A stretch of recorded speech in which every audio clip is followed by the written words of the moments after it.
Here's my very, very favorite. Oh, holy night. The stars are brightly shining. It is the night of our dear Savior's birth. Long lay the world in sin and error pining till he appeared and the soul felt its worth. Does your soul feel its worth? The soul felt its worth when he appeared. I find myself feeling more and more sometimes at this time of year that I don't feel the worth. I feel the lack. Everywhere I go, the enemy loves to remind me that I'm lacking just about everything at this time, right? It's totally contrary to the Christmas season. And I have to work really hard to not focus on the lack, but focus on what I do have. Look, I lack time. There are a million things that I want to do at this Christmas season, right? I want to decorate. I want to go to Bainbridge Circle. I've never been there. I want to lay by my fireplace and watch Hallmark movies, right? I want to do all of these things. I want to have Christmas parties and have people over for Christmas tea. I want to do all of those things, but my life is packed as it is. So to add all of those things, listen, I have a tree up with lights on it. And you know why? Because it's a fake tree that already has lights on it. There is not one ornament on that tree yet, but I have a tree up and there is lights on it. And I'm thankful for those fake trees. Oh my goodness. I just released my mom. We were like live tree people, not even like the live, but like planted tree people. And so I know she's rolling over in her grave. She gave me blessing. It's okay. I receive your blessing, Mom, to have a fake tree. I tell you. But we seem so busy as it is. So then to add all of these things, I regularly just feel guilty walking around. Well, I would like to watch a Hallmark movie, but I don't have time today. I got to write a sermon, right? I lack money. Why? All of the things, if I could make a list of all of the things that I would like to buy for the people that I love versus the things that I can actually buy for the things that I love. I go to a store and I'm like sucked in, right? I'm like, oh, all these things are beautiful. So-and-so would love this and so-and-so would love that. But the budget says that I can get this one thing, right? And I'm reminded regularly that my list, I just can't. I lack family. And the reason I'm telling you these things is because I think that I'm not the only person who struggles at this time of year. I lack family. Death has ravaged my biological family. And so as we get together to celebrate these fun events and these seasonal gatherings, they don't look anything like what I grew up with. None of my people are there. And that's hard. So I am reminded regularly of the things that I'm lacking in this holiday season. And I have a feeling that there's many of you that can identify that as well. But the lyrics go on. The lyrics go on. And they remind us that when Jesus came into the world, the soul gained worth. God himself became human.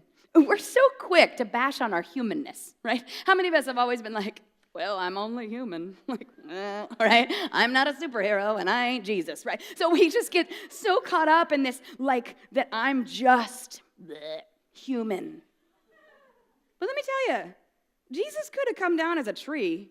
He could have come down as a cloud or a platypus. Like, Jesus chose to reveal himself as human. He chose to reveal himself as human because he wanted to affirm our value. Your soul has worth. You are worthy. You are valuable. But the lyrics in the song keep going, and they acknowledge that in the state of our souls without Jesus is weary. The state of our souls without Jesus is weary. The lyrics go on to say, the thrill of hope, the weary soul rejoices, for yonder breaks the new and glorious morn. But it's over there. For yonder breaks the thrill of hope, the expectation for my weary soul. But even though our souls grow weary, we have cause to rejoice. Do you know why? Because we get to be renewed. Because here's the best part. We don't have to wait for that new and glorious morn anymore. He's been born. That song talks about that thrill of hope of him being born, the night of his birth. It's coming. He's been born. We get to relish in the fact that we don't have to wait anymore. So when the enemy wants to remind us that there's lack, when the enemy wants to point out all the things that we don't have, we say, my soul doesn't need to be weary any longer because he has been born. And the response, instead of being weary and focusing on our lack, the lyrics go on to say, fall on your knees. Oh, hear the angels' voices. Oh, night divine. The night when Christ was born. Something supernatural happened in that moment. It was a divine moment, and it's still divine. But we live in the eternal existence of the divine moment. We're not waiting for it anymore. We get to experience the divine every day. For some of us, the idea of celebrating this season is hard. Everywhere we look, we see things that give us reason to not rejoice. You may identify with the captives in Israel. You may identify with the soul being weary. But I want to encourage you tonight to listen to the songs of the season and hear the words that will bring you life and take you right back to the reason for the season. I used to hate that. Billboards everywhere. I love it now. Music is meant to transform you. It intends to evoke a feeling, to whisk you away to a time or place and help stir something up deep inside of you. And a good song is crafted so that the melody supports and highlights the message.